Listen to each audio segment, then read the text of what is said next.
Oi, gente, estamos começando mais um aqui o Sucesso é Você. E hoje a gente vai ter uma entrevista com uma empresa, com o Felipe, né? Que é o dono dessa empresa, o responsável, e que ele vai contar a história de uma das empresas mais antigas aqui da cidade, que tem um conceito enorme, que todo mundo tem ela como referência. Pensou em material de construção, pensou em alguma coisa, já sabe aí de casa com quem eu estou falando, que é da Dafel. Então eu vou dar boas-vindas ao Felipe. Muito obrigada por ter vindo aqui, ficar um pouquinho com a gente, dedicar um pouquinho do seu tempo para contar a história dessa empresa maravilhosa, né? Que a gente tem aqui não só na cidade, mas a gente está em 16 lojas e mais 2 fábricas. Então vou deixar o Felipe contar aí pra gente um pouquinho dessa experiência toda, de como começou e como chegou até 2023. Olá, Camila. Olá, aqui todos os nossos telespectadores, queria agradecer essa oportunidade de estar nesse programa. Nós que eu sei que agradecemos. é realmente maravilhoso para todos os que assistem e acompanham. E a Dafel surgiu no ano de 1990, por iniciativa de 2 portugueses imigrantes que já estavam no Brasil há algum tempo, se estabeleceram no Rio de Janeiro, mas decidiram vir para a Serra, no final da década de 80. Então, eles se planejaram para começar no ano de 90. Eles eram serralheiros, tinham uma serralheria que cresceu bastante no Rio, mas depois a ideia era fazer uma loja para serralheiros, que vendesse ferro, alumínio e alguns acessórios para serralherias, fazer esquadrias, portões. Então, foi assim que começou. E sendo que foi marcado, para começar, essa empresa no dia 15 de março de 1990. Foi o dia da posse do presidente Collor. E a empresa abriu. Pouquíssimas horas depois veio a notícia. O confisco das aplicações todas deu aquela reviravolta na economia e a empresa já nasceu no primeiro dia num ambiente super desafiador. Já nasceu com um problemão, né? Já nasceu com, vou chamar de desafio. Melhor. Vai ter desafio para superar. Mas isso também serviu de combustível também para enfrentar mais um gigante, quer dizer, mais um não, logo de cara era um gigante. E então a empresa foi crescendo organicamente por alguns anos, superou esse e outros desafios que se apresentaram, foi aumentando o mix de produtos gradativamente, até que no ano de 2006 apareceu uma oportunidade e ela abriu sua primeira filial na cidade de Cabo Frio. E aí, depois dessa filial de Cabo Frio, o que aconteceu? Vieram novas outras com muita facilidade ou teve um período ainda de esperando? Não, teve um tempo de adaptação. Uma coisa é você estar na cidade em que você reside, em que você vai todo dia. Outra coisa é um gerenciamento que tem uns ingredientes à distância. Hoje está muito em moda as ferramentas remotas, online, mas na época não era tão desenvolvido, tão profícuo e tão cheio de recursos como hoje. Então, assim, foi um tempo de adaptação e então foram alguns anos só com essas 2 unidades, em Teresópolis e lá em Cabo Frio. E começou em 2010 um planejamento para abrirmos em Macaé. E nós abrimos em Macaé em 2011. Depois tivemos aí uma nova adaptação, né? E surgiu a ideia da gente montar uma fábrica, aproveitando uma oportunidade também. No final de 2012 para 2013, nós construímos uma fábrica de processamento de aço. Que legal! Nós fazemos estiramento de vergalhão, fazemos malhas, colunas, fazemos rolos de arame farpado, rolo de arame recozido, fazemos alambrados e fazemos telhas metálicas, tudo fabricação própria. Que legal! É porque a gente nem imagina, né? Assim, a gente compra de um fornecedor e traz. Não, vocês fazem tudo há muitos anos já. Desde 2013, já tem 10 anos. 10 anos. Começamos com uma fabricação própria. A gente não tem uma fabricação que supra toda a nossa linha de aço, mas os produtos com maior volume, nós mesmos é que fazemos. Então nós verticalizamos e aí foi que a gente percebeu a necessidade também de ter uma capilaridade comercial. Sim. Começou a fazer falta ter outros braços. Então a gente desenvolveu um projeto chamado Dafel Express, que seriam lojas pequenas, em um formato um pouco menor do que nós estávamos acostumados. Então, assim, a gente fez toda a formatação após a concepção do projeto, da ideia, do modelo de negócio. Então colocamos já para ele sair no início de 2015. Mas aí veio a maior recessão da história. Sim. 2015 e 2016. Então a gente ficou numa dúvida se a gente iria implantar ou não. Nós decidimos fazer o projeto acontecer com adaptações. Sim. Nós tínhamos um projeto mais para... segurança, né? Isso, para 16 lojas pequenas em 3 ou 4 anos. Nós mudamos para 5 lojas em 18 meses e iríamos sentir o que ia acontecer. E assim foi. Nós abrimos lojas pequenas, começou em São José do Vale do Rio Preto, Sim. em Unamar, depois veio Friburgo, a Dafel Express de Friburgo. No meio do caminho aconteceu uma aquisição, aí surgiu uma outra oportunidade, uma loja em Petrópolis, que estava enfrentando desafios e uma mudança de sucessão, então nós compramos metade dessa empresa e incorporamos no grupo. E depois foram vindo outras, mas o projeto ele foi se adaptando de acordo com as dificuldades econômicas e mercadológicas, mas fluiu, aconteceu. Tá? Deu certo. Tá dando certo. Eu acredito que sim. E aí depois também surgiram outras ideias, e aí nós abrimos uma réplica da fábrica lá em Conceição de Macabu. Você ouve falar em alguns nomes de publicidade, às vezes não tão conhecidos, por quê? Nós fizemos exatamente um mapeamento de lugares esquecidos.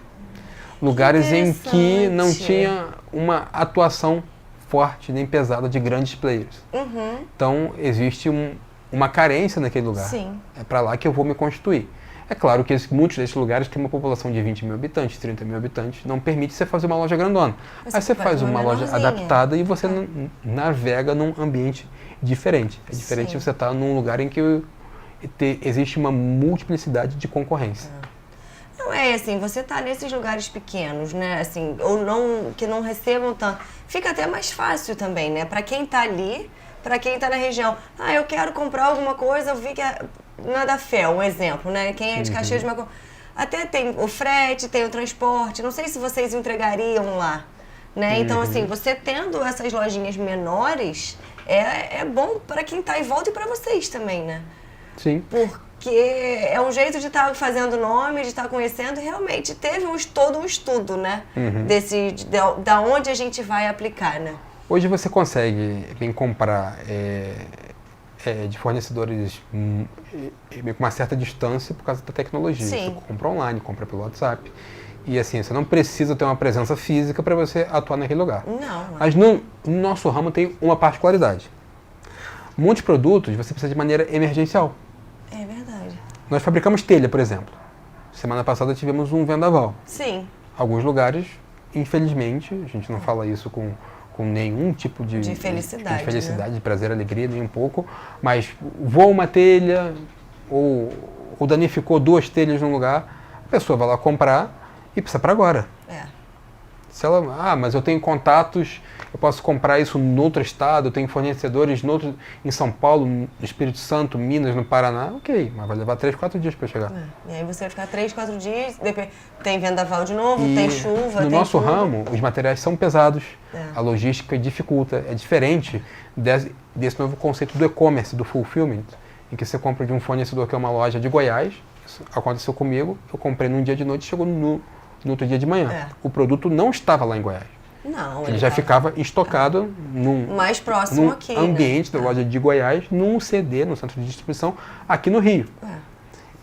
Com materiais de construção é bem difícil você fazer isso. Os produtos são grandes, você tem bitola, você tem às vezes a medida exata. Imagina você comprar de longe, chega na sua casa, chega lá, não serve.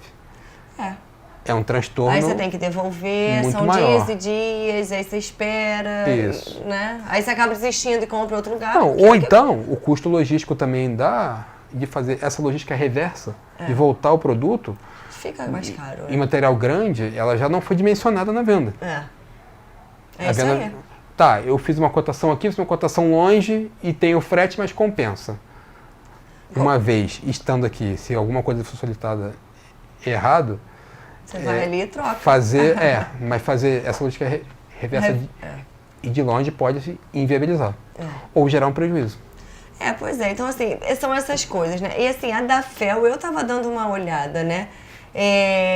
Vocês são referência há muito tempo, né? A gente pensa assim, eu não consigo... Eu fiquei pensando, eu falei, gente, tudo que você pensa, assim, de parte de alumínio, de material que você precisa de construção, você pensa na FEL automaticamente, né? Eu acho que aqui na cidade você já tem isso construído há muitos anos, né? Essa questão de, preciso de um material de construção, preciso de uma telha, você pensa na da FEL. Sim. Isso há uns anos atrás, já tem um bom tempo isso, né? Eu fui numa loja da cidade, muito querida minha, e eu precisava comprar uma estante de ferro, dessas que você monta, parafusa, a gente não vendia. Isso na época. Eu fui numa loja daqui, que se intitulava um home center, e tinha alguns produtos, enfim, parecidos com esse. Eu cheguei lá e perguntei, você tem estante de ferro? Eu não me identifiquei e tal, a pessoa não me conhecia também. Você tem estante de ferro? Ele, não tenho não. Eu falei, aquelas pode montar, que é toda furadinha, que você vai e regula e tal. Ele falou assim, não tenho não, mas você já viu na da FEL? Ferro é da FEL. Aí eu fiquei bem feliz. Falei, que bom saber. Muito bom, obrigado. Mas é o tipo de carinho que recebe. Mas é essa referência, né? Sim. Que vocês têm. Metais, assim, como você falou de alumínio, ferro, essa linha de chapas, serralheria. Precisam, né? Tem alguns itens da construção que nós não trabalhamos. Não é o nosso know-how, não é o nosso foco. Como, por exemplo, itens para decoração ou acabamento fino. Mas assim, o geral não é vocês têm a nossa todos, proposta. né? Mas é claro, tem muita coisa que a gente trabalha, nós temos um mix expressivo e questões estruturais e industriais, nós temos um portfólio muito forte. Mas agora eu tenho uma informação importante. Vocês são considerados, né, a melhor empresa de se trabalhar. Uma das melhores empresas de trabalhar. Digamos. Conta pra gente como que é receber isso e como que é essa metodologia da FEL, pra gente botar de inspiração aí para algumas. Vou contar resumidamente um pouco da história, porque eu acho que ela é muito interessante e serve de inspiração. Nós assinávamos, meu pai e eu, algumas revistas, tipo Você S.A., Pequenas Empresas, Grandes Negócios, revistas voltadas para empreendedores mesmo, ou voltadas para questões de carreira. Então, uma vez por ano, saía na capa da revista as 10 melhores empresas para trabalhar no Brasil. E a gente ficava esperando aquela edição, geralmente era no meio do ano, assim, que tinham vários fornecedores nossos. Tinha Gerdau, tinha Tigre, várias empresas do nosso ramo, às vezes lutavam pelos 10 primeiros postos do ranking, pelo top 10 ali. Então a gente ficava sempre esperando, mas chegava uma revista com uma edição especial sobre isso e tinham rankings setoriais também. Então, assim, uma vez, era um dia que já tinha acabado já o expediente, estava escurecendo, a gente estava finalizando algumas coisas lá dentro, chegou. Eu fui pegar o correio lá, vi a revista. Aí levei até a mesa do meu pai, chegou a revista daqui. Tá aqui a gente gosta de ver, né? Vamos ver se tem Votorantim, CSN, Gerdau, Tigre. Esperando os fornecedores nossos e tal. Vamos ver se tem algum aqui. Aí eu falei, legal, deixa comigo que eu vou ler. Eu falei, aqui tá aqui. Aí eu falei, vamos colocar a da FEL nessa lista? Aí ele riu assim, mas eu fiquei sério. Fiquei sério, estou olhando para ele. Aí ele falou assim, não, você tá brincando, né? Eu falei, não estou brincando, não. Eu vou me cadastrar para o próximo ano. Você tem que fazer um cadastro, faz toda uma preparação. Nós, num ambiente de empresas pequenas, não estávamos acostumados com isso. Então, meu pai falou, não faz não, isso não perde tempo com isso não, isso é só para empresa grande, você vai investir seu tempo nisso, vai dispor, não vai dar em nada, a gente não tem chance nenhuma de aparecer em ranking nenhum. Eu falei, olha, eu vou fazer, porque assim, isso é gratuito. Sim. E a pior das hipóteses, você recebe lá um relatório depois, vai ser uma consultoria gratuita. De gestão de pessoas. Exatamente. Você não vai perder hipótese alguma, administração, né? Não tem risco nenhum. Eu vou participar. O meu tempo, tudo bem, eu vou estar aprendendo. Sim. Então, eu fiz o cadastro, mas aí nós fomos vetados de participar. Porque precisava ter 100 funcionários para participar. Tinha um filtro. Hoje em dia até mudou um pouco. Quer dizer, hoje em dia não, já de uns anos depois mudou. Eles criaram rankings para microempresas. Entendi. Mas tinha que ter 100 funcionários. Vocês tinham quantos na época? Já tínhamos uns 60, 70. Mas eu falei, olha, a gente tem planos de expansão. 2 anos depois, a gente conseguiu e eu mandei e nos inscreveram. Aí eles fazem uma pesquisa sigilosa com todos os funcionários, a gente não participa da pesquisa. Eles vão lá e perguntam o que você acha da empresa, enfim, dos proprietários, do seu gestor, como é que é o clima na empresa, a empresa tem políticas boas, dá benefícios, tem questões protetivas contra assédio, contra injustiças, contra perseguição. Ela tem planos de carreira, ela aproveita os funcionários, faz promoções com frequência, tudo isso. Interessante. Perguntam isso no mundo todo. É a mesma metodologia de pesquisa. Uhum. E a gente não pode participar de nada. Os proprietários não podem nem saber de nada. saber o que está acontecendo, nem o que está sendo perguntado. A gente manda os formulários internos, modelos internos, formulários internos, fotos, tudo a gente manda. Sim. Então, eu mandei e chegou, depois de uns 2 meses, a devolutiva. Olha, a nota de vocês, dos funcionários, é excelente. Que legal. Mas os processos de vocês, e você tem 2 notas, a dos funcionários e uma nota dos processos internos, de tudo isso que eu falei. Se a empresa faz eventos, aí você manda fotos para comprovar. Eu mandei todo o long kit, eu falei, mas os processos para vocês são muito rudimentares. Vocês têm que evoluir muito em políticas internas, questões de prevenção. Aí tinha uma lista de coisas. Eu falei, beleza, vamos trabalhar nisso aqui. Sim. Aí eu tinha dito pro meu pai daquele dia, ó, em 10 anos eu coloco o Ladafel nesse ranking aqui. Gente. Então eu falei, vamos lá, vamos... Aí no primeiro ano que chegou essa devolutiva, a gente trabalhou e mandamos para de novo. Recebemos outra devolutiva no ano seguinte, esse feedback, e melhoramos. Eu falei, olha, mais 7 anos, vamos lá, a gente chega lá. E um dia, para minha surpresa, no 6º ano, 7º ano, mais ou menos, que foi 2016, recebi uma ligação, falou assim, olha, queríamos dizer que vocês estão no ranking do varejo nacional. Gente, que Eram emoção. 25 empresas no Brasil inteiro. Nós estávamos entre as 25 melhores do varejo nacional. Gente. Então foi assim, algo muito significativo, algo assim que nos deu uma alegria, isso é um orgulho muito grande. É isso que eu ia te falar, um orgulho muito grande, né? Imagina seu pai recebendo essa notícia também. Você, porque você estava ali lutando, né? Em Teresópolis, só 2 empresas naquela... Só tinha uma que tinha conquistado. Que é a empresa de software, né, isso, Alterdata, e não tinha nenhuma outra. Nós fomos a segunda a conseguir estar em algum ranking. Eles estão no ranking de TI, né, de tecnologia da informação. Tem rankings setoriais. Diferente. Né? Mas o nosso foi varejo. Só que tinha o ranking do estado do Rio. E no ranking do estado do Rio, eles eram 40 empresas. Nós não entramos no ranking das 40 melhores do estado do Rio. Entendi. Por quê? O ranking do Rio de Janeiro é muito difícil, por incrível que pareça. Por quê? Você tem no Rio de Janeiro, isso várias petrolíferas de Macaé e outras com base no Rio. São multinacionais que têm nota altíssima, tem um plano de benefícios, remuneração em dólar às vezes. Então, assim, é muito difícil competir com eles.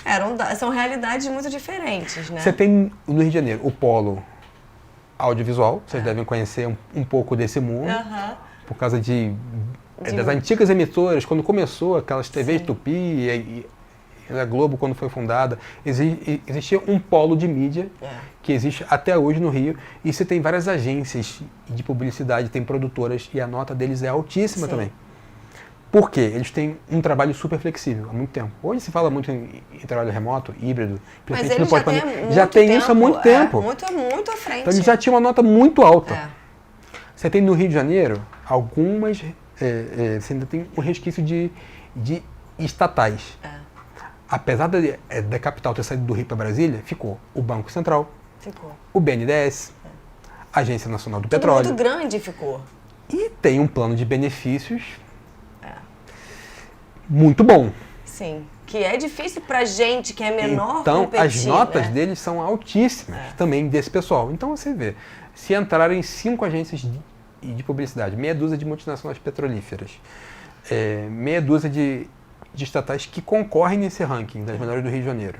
Você tem também indústria farmacêutica. Ali em Jacarepaguá tem fábricas da farmacêutica, tem uns 3 ou 4 laboratórios grandes, Bayer, a GlaxoSmithKline, multinacionais, que também tem um pacote de benefícios formidável. Então é muito difícil. E a gente não entrou. A gente continuou trabalhando para melhorar a nossa nota no ranking do varejo, e no ano seguinte nós entramos no ranking do Rio também. Ficamos em 39º lugar. Mas entraram. Né? Entramos no ranking do Rio de Janeiro também. E aí, assim, e com isso a gente foi melhorando, foi evoluindo sempre. nos ajudou muito, não só na gestão de pessoas, mas no todo, no processo todo da empresa. Então, lá atrás, naquela conversa, eu acho que valeu a pena, acho que foi um tiro certeiro. Não, com certeza, porque foi o que você falou, assim, no ruim de tudo, né? Não entrei no primeiro ano, não entrei no segundo, fui entrar no sexto. Você foi aprendendo, né? Olha, tem que melhorar isso, foi vendo as questões internas. Então, foi uma consultoria que você teve para chegar onde vocês chegaram. Isso e chegar aí nesses rankings todos, que é importantíssimo, né? Sim. É um carinho no coração e um orgulho para vocês. Com certeza. Né? E para a cidade também saber isso. Sim. Que uma empresa que está aqui há 30 anos, né, fundada, que emprega muita gente aqui na cidade, né? Então, assim, vocês hoje têm quantos funcionários? Você sabe mais ou menos quantos colaboradores? Aqui em Teresópolis são cerca de 100. Então, são 100 famílias, Sim. né, da cidade que estão ali. Então, isso pra gente é questão de orgulho. Então, eu dou parabéns aqui em nome de todo mundo pra vocês, Obrigado. pra da FEL, e que continue crescendo. E eu queria falar um pouquinho agora também de você. Você falou comigo que tem a parte de drywall, de parte de gesso de vidro temperado. Então, vamos contar um pouquinho. Eu tenho certeza que o pessoal de casa já sabe disso tudo, porque... Sim. Mas vamos contar um pouquinho como começou. Começou como uma loja para serralheiros. No ano de 90 tinha alumínio e ferro para serralheria e acessórios. Discos para corte, máquinas, ferramentas para você colar, soldar, enfim, tudo isso. Então ela começou, já 2 anos depois, a entrar na linha de ferro e aço para construção civil. Vergalhões, malhas, colunas, prego, tudo isso. E aí houve uma ampliação e se entrou a linha de construção civil. Depois ela começou a desenvolver uma linha de máquinas, ferramentas elétricas. Depois foi crescendo a linha de alumínio e foi abrindo outras frentes também de kits para alumínio. Depois, com o tempo, a linha de acessórios foi crescendo, material de segurança, selantes, impermeabilizantes. E numa história um pouco mais recente, de 2015 para cá, nós incorporamos gesso, drywall e afins. Nós entendemos que a construção seca tem um potencial muito grande, que ela é muito ainda pouco utilizada no Brasil, tem um potencial de crescimento muito grande. E o vidro temperado, nós entramos também na área de vidro temperado. A gente entende que uma realidade da construção, a gente falou há 10 anos atrás, o futuro da construção é estrutura metálica, vidro e drywall. Eu fui numa feira de vidro, uma feira internacional de vidro, alguns anos atrás eu falei, isso aqui vai ser o futuro. Porque é mais prático, né? E o vidro está participando da nossa vida de uma forma que a gente não esperava. A gente leva uma plaquinha no bolso que é basicamente vidro e umas conexões por dentro do vidro. Que é o nosso aparelho telefone. É uma placa de vidro. É verdade. Então o vidro ele se tornou algo assim super relevante na nossa sociedade. E você vê as construções, vê os guarda-corpos hoje como são. Você vê prédio cercado com vidro? Sim. Impensável alguns anos atrás. Porque não tinha como, né? Como que você ia botar aquela estrutura? Caro, não tinha recurso, ferramenta, não tinha modelagem, você tinha uma comunicação difícil. Hoje você entra numa ferramenta e dimensiona lá o seu vidro, manda para lá e já mandam para você, bem quase que